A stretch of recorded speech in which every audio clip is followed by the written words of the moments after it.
नमस्कार, मैं हूं कानून प्रिया और आप देख रहे हैं कानून प्रिया का एक नया एपिसोड।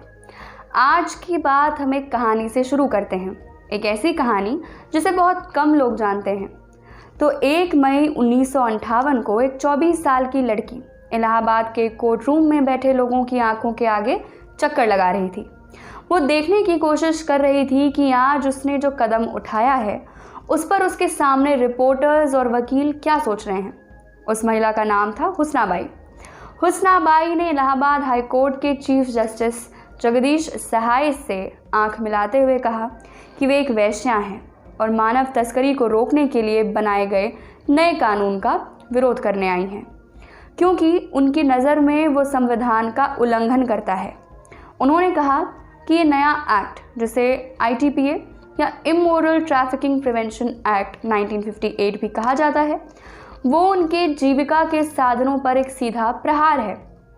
अपना तर्क आगे बढ़ाते हुए उन्होंने कहा, ये जो नया कानून है इसने संविधान के कल्याणकारी राज्य यानी वेलफेयर स्टेट के पूरे कॉन्सेप्ट को ही खत्म कर दिया है और ये संविधान के दिए राइट टू लाइफ का सीधा हनन है। हुस्ना बाई के इस केस ने पूरे भारत में एक मुहिम का रूप ले लिया। लगभग 450 गायिकाएं और बार डांसर्स ने भी नए कानून से लड़ने के लिए एक संघ का गठन किया। इलाहाबाद में इस समूह ने घोषणा की कि वे इस कानून के विरोध में प्रदर्शन करेंगे, क्योंकि ये संविधान द्वारा गारंटीड किसी भी पेशे को अपनी जीविका का साधन बनाने के राइट का उल्लंघन करता है। हुस्ना बाई की इस पिटीशन की वजह से कलकत्ता तक की सेक्स वर्कर्स ने सरकार से मांग की कि अगर हम 13,000 वेश्याओं को कोई और काम नहीं दिया जाता जिससे कि हम अपना और परिवार का पेट भर पाएं, तो हम भूख हड़ताल पर बैठ जाएंगे। चलिए अब जानते हैं क्या था ये ITPA एक्ट 1958, जिसे सीता एक्ट भी कहा जाता था। तो सबसे पहले ये कि इस एक्ट का जिक्र होता है संविधान के अनुच्छेद 23 में। इसको बनाने का मूल कारण था ह्यूमन ट्रैफिकिंग यानी मानव तस्करी पर रोक लगाना। अगर ट्रैफिकिंग का लिटरल मतलब देखें तो वो होता है जब कोई इंसान या लोगों का समूह किसी दूसरे इंसान की मर्जी के खिलाफ उससे कुछ काम करवाने के लिए उसे बाध्य कर दे, स्पेशली सेक्स वर्क, और ये सब वो अपने मुनाफे के लिए करे, मतलब कमर्शियल पर्पस से। अब अगर एक्ट पर लौटें तो एक्ट कुछ चीज़ों पर रोक लगाता है, जैसे पब्लिक प्लेस पर वेश्यावृत्ति की सेवा देना, होटल या मोटेल्स में सेक्स वर्क की गतिविधियों को चलाना, एक वेश्यालय यानी ब्रोथल का मालिक होना, या फिर क्लाइंट्स के लिए सेक्स वर्कर्स प्रोवाइड करवाना। अब ध्यान देने की बात यह है कि भारत में कोई भी महिला निजी स्तर पर वेश्यावृत्ति कर सकती है, बस ये काम सार्वजनिक नहीं होना चाहिए और किसी भी पब्लिक प्लेस से इसे 200 मीटर की दूरी पर होनी चाहिए। अगर इन सभी चीज़ों पर ध्यान नहीं रखा गया तो फिर कानून के हिसाब से अलग अलग सज़ाएं होती हैं अलग अलग क्राइम्स के लिए। अब आप ये सोचेंगे कि फिर दिक्कत क्या है, ट्रैफिकिंग बैंड ही है और महिलाएं अपने स्तर पर सेक्स वर्क कर सकती हैं। आज हम सुनते हैं कि सेक्स वर्कर बहुत परेशान रहती हैं, उनको न्याय मिले, तो ऐसा क्यों है? क्योंकि बता दें कि भारत में सेक्स वर्क की एक बहुत बड़ी इंडस्ट्री है जो फल फूल रही है। इसके तहत लड़कियों की खरीद फरोख्त यानी ह्यूमन ट्रैफिकिंग तो होती ही है, साथ ही कई महिलाएं जीवन चला पाने के किसी भी और तरीके से हार कर खुद सेक्स वर्क चुनती हैं। सबसे पहली दिक्कत जो इस एक्ट की है और जिस पर तमाम लोग बात भी करते हैं वो ये कि इस पूरे एक्ट को जिस तरह लिखा गया है वो खुद ही सेक्स वर्कर्स का अपमान करता है और लोगों के दिमाग में ये डालता है कि सेक्स वर्क अनैतिक है। इसका परिणाम यह है कि हम ये देख ही नहीं पाते कि अगर किसी का जीवन इस देश में बहुत ही कठिन है, जिनका रत्ती भर भी सम्मान नहीं होता, तो वो सेक्स वर्कर्स हैं। इस क्लोज्ड डोर सेक्स वर्क की कानून द्वारा अनुमति होने की वजह से लॉ सेक्स वर्कर्स को बेसिक राइट्स जैसे हेल्थ केयर, सैनिटेशन, बच्चों के लिए स्कॉलरशिप, पब्लिक डिस्ट्रीब्यूशन सिस्टम, रहने की सही व्यवस्था या और भी बाकी गवर्नमेंट फैसिलिटीज़ जो होते हैं, किसी का भी प्रोटेक्शन नहीं देता है। सबसे अहम, वेश्याओं के साथ किए गए यौन शोषण पर कानून जिस तरह रिएक्ट करता है वो दुखद है। और जब कानून ही साथ नहीं हो तो फिर सरकार के रवैये पर हम क्या बात करें। एक डेटा के तहत भारत में 90 लाख से भी अधिक सेक्स वर्कर्स हैं। ये वो लोग हैं जिन्हें आए दिन इन सब तरह की परिस्थितियों का सामना करना पड़ता है, और इतनी बड़ी इंडस्ट्री होते हुए भी कानून और सरकार इस पर आंख मूंदे हुए है। जब कई घर इस एक पेशे की वजह से चलते हैं, बर्बाद भी होते हैं, तो कानून इस पर आंख क्यों फेरे हुए है। नज़र फेर लेने से समस्याएं और बढ़ रही हैं और मानव तस्करी भी ज़ोर शोर से की जाती है। मैंने शुरुआत में जिस हुस्ना बाई की कहानी बयां की थी, उनकी लड़ाई भी कानून के इसी प्रकार के आचरण के खिलाफ थी। वे अपने 4 लोगों के परिवार की एकमात्र ऐसी सदस्य थी जो अन्य 3 का पेट भर पाती थी। उन्होंने कहा, हमें आपने वोट करने की शक्ति दी है, पर क्या वोट कर पाना ही एक नागरिक की नागरिकता स्थापित करता है? सेक्स वर्कर्स को बाकी सिटीजन्स की तरह कोई भी हक हासिल नहीं है। हुस्ना की इस कहानी पर नज़र डाली एक लॉ रिसर्चर और लेखक रोहित डे ने। उन्होंने द पीपल्स कॉन्स्टिट्यूशन नाम की एक किताब लिखी, जिसमें इस विषय पर उन्होंने बहुत महत्वपूर्ण और तगड़ी बातें लिखी हैं। उन्होंने बताया कि जब हुस्ना बाई इन सभी चीज़ों को समेटे कोर्ट पहुंची, तो संविधान के निर्माण में जिन लोगों ने अपना योगदान दिया था वे बहुत शॉक्ड थे।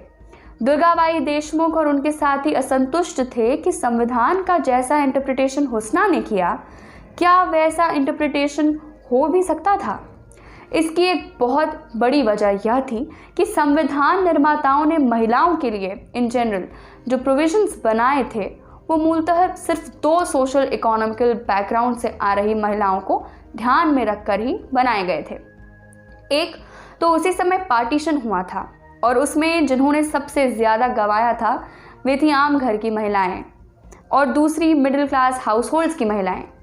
कॉन्स्टिट्यूशन रचने वाले लोग जिन्हें बिल्कुल भूल गए थे वे थी सड़क की महिलाएं, हाशिए की महिलाएं, जिनका घर बार नहीं था, जिनके लिए एजुकेशन नहीं था, जिनके लिए स्किल नहीं था, और इन सब की वजह से उनके पास पेट भर पाने को खाना नहीं था। पर उनके पास एक संविधान ज़रूर था जिसे वे समझ ही नहीं पाती थीं और जिसका असर उन पर बहुत पड़ता था। हमारा संविधान महान है बेशक, पर भारत के औसत लोग ये जानते भी नहीं कि संविधान में लिखा क्या गया है, क्योंकि उनके पास ना ही ऐसी भाषा है संविधान की भाषा जैसी, ना ही परिस्थिति। तो आज भारत के सभी सेक्स वर्कर्स में से 15% से अधिक लोगों को एड्स की बीमारी है, पर वे उसके इलाज या प्रोटेक्शन के बारे में सोचें उससे पहले उन्हें वो तमाम तरह की अवहेलनाओं और अपमान की याद आ जाती है जिससे वे रोज़ गुजरती हैं। एक नया विवादास्पद बिल जिसे ट्रैफिकिंग ऑफ पर्सन्स कहा जाता है को लोकसभा में जुलाई में 2018 में पारित कर दिया गया, लेकिन अभी तक ये कानून नहीं बन पाया। कई लोग इस बिल का कई कारणों से विरोध भी कर रहे हैं, क्योंकि उनका मानना है इस बिल में कहीं भी स्पष्ट रूप से स्वैच्छिक मतलब मर्जी से सेक्स और जबरन सेक्स के बीच का अंतर नहीं दिखाया गया है। उनका मानना है कि इस बिल में देह व्यापार को सिर्फ नैतिकता के चश्मे को लगाकर ही देखा गया है। आज अंत में किसी कविता की जगह मैं एक चिट्ठी का कुछ अंश पढ़कर सुनाना चाहूँगी। ये चिट्ठी 2017 में एनडीटीवी के जर्नलिस्ट सचिन जैन को लिखी गई थी, एक महिला के द्वारा जो पहले एक सेक्स वर्कर थी। वे लिखती हैं, आप मुझे किसी भी नाम से बुला सकते हैं, वैसे भी शालीनता वाला आपका समाज मेरे जैसी महिला को रिस्पेक्ट से नहीं बुलाता। आप हैरान नहीं होना अगर मैं कभी अंग्रेज़ी का उपयोग करूं। आपके समाज के लोग हमारे पास कस्टमर बन के आते हैं। अंग्रेज़ी उन्हीं का दिया हुआ उपहार है। हम बहुत लेख नहीं पढ़ पाते, पर हमें देश दुनिया की खबर होती है। हमें ब्रेक्सिट से लेकर जीएसटी और सर्जिकल स्ट्राइक तक की खबर होती है। कुछ लोगों को लगता है कि हमारा पेशा आसानी से पैसा कमाना है। उन्हें लगता है कि हम स्वेच्छा से इस पेशे में आते हैं और हमें इस काम में आनंद आता है। पर आप सामान्य तौर पर ही कभी किसी भी लड़की या औरत से बात कीजिए और पूछिए कि अगर कोई पुरुष आपको गलत नज़र से देखता है तो आपको कितना गुस्सा आता है, वह कितनी असहज होती हैं। जैसे कोई भी सामान्य औरत ऐसे में असहज होती है या उसे ऐसी स्थिति में अच्छा नहीं लगता, तो हमें यह कैसे अच्छा लग सकता है। आपके समाज ने हमें इस पेशे में डालकर ये धारणाएं खुद ही बनाई कि हमें ये पेशा अच्छा लगता है। ये झूठी धारणा है। मैं आपको बताना चाहती हूँ कि कोई भी औरत या लड़की अपने मन से इस पेशे में नहीं आई है। उस लड़की की बहुत सी मजबूरियाँ होती हैं। वो लड़की अशिक्षित होती है, उसका परिवार बेहद गरीब और लाचार होता है, उसका कोई सहारा नहीं होता है, पर फिर भी ऐसे हालातों में भी वो लड़की ये काम करना नहीं चाहती। लेकिन कोई उसका ही नज़दीकी दोस्त, रिश्तेदार, पड़ोसी या कोई ऐसा शख्स जो उन्हें जानता है, वही उसकी मजबूरी का फ़ायदा उठाता है। पिछले साल यानी 2016 में 2 बहनें, जिनमें से एक 16 साल की थी और दूसरी 14 साल की, इन दोनों को सिर्फ 230 रुपये में ख़रीदा बेचा गया।